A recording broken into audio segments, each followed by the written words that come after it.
Breaking news now. Deputy Attorney General Rod Rosenstein failing to appear before House lawmakers, but today he agreed to sit down for an interview with the Wall Street Journal. Rosenstein used the opportunity to defend Special Counsel Robert Mueller's investigation. He called it, quote, appropriate and independent. This coming as Bloomberg reports that Robert Mueller is expected to issue key findings on core aspects of his so-called investigation of Russia collusion. That's going to happen, we're told, right after the midterms. If you're not sick of this witch hunt now, I don't know what we'll feel like after the elections, because it's just getting worse and worse. It's an absurdity. I can't even explain it. To help us do so, joining me to discuss all of this and the key findings, of course, from the so-called very important special counsel, Robert Mueller. Joining me now, former federal prosecutor Sidney Powell, the author of License to Lie. It's available, by the way, in stores online. Please buy it. And Chris Farrell, Director of Investigations for Judicial Watch.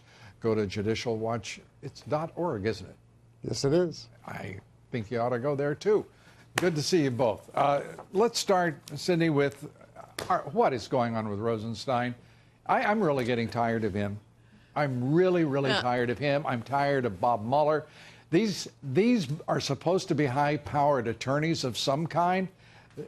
They are clowns. They have become pure caricatures of what they once were, or at least wanted to appear as. Well, Lou, they're both swamp creatures. They have both been in the swamp virtually their entire careers.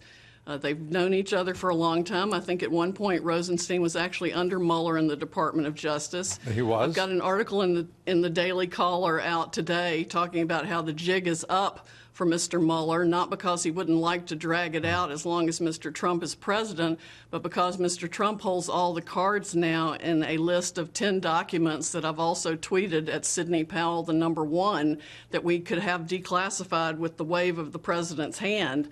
And that would give the public all the information they need to know the truth behind this whole Russia collusion, confusion narrative that blames President Trump for something that the Democrats It's a travesty created. Against justice. It's just ignorance. And the legal profession, I got to be honest, I'm pretty sick of the legal profession.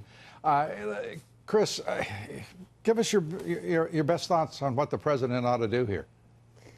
Well, of course, the declassification of documents that Sidney mentioned, Judicial Watch has provided a long list many months ago, as a matter of fact.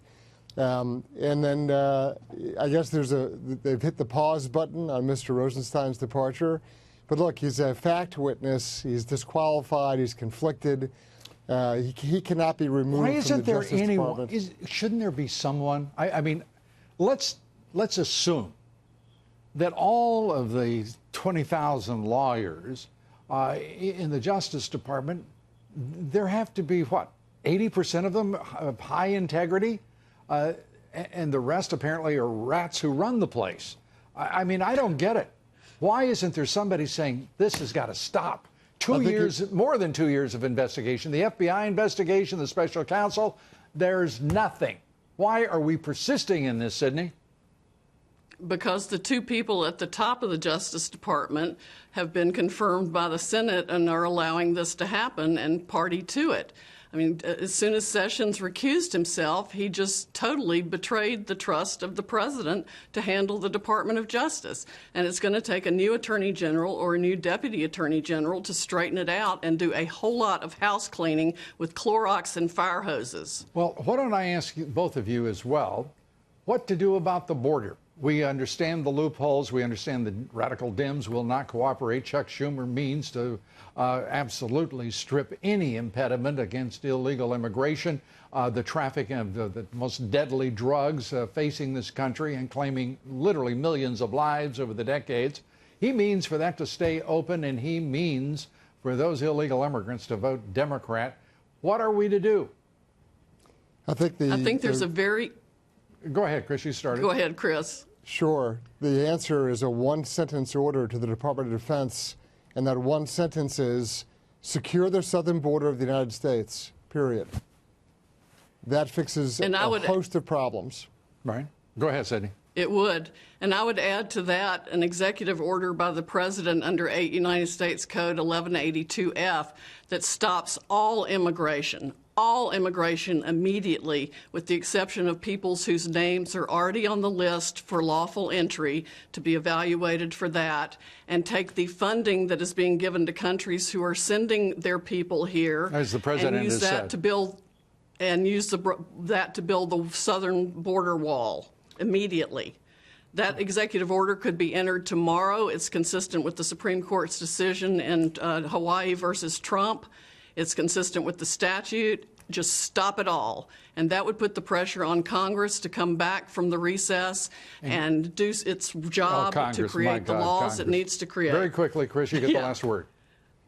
Well, you know, the president has an awful lot of authority in this regard. He needs to move against the border securing it.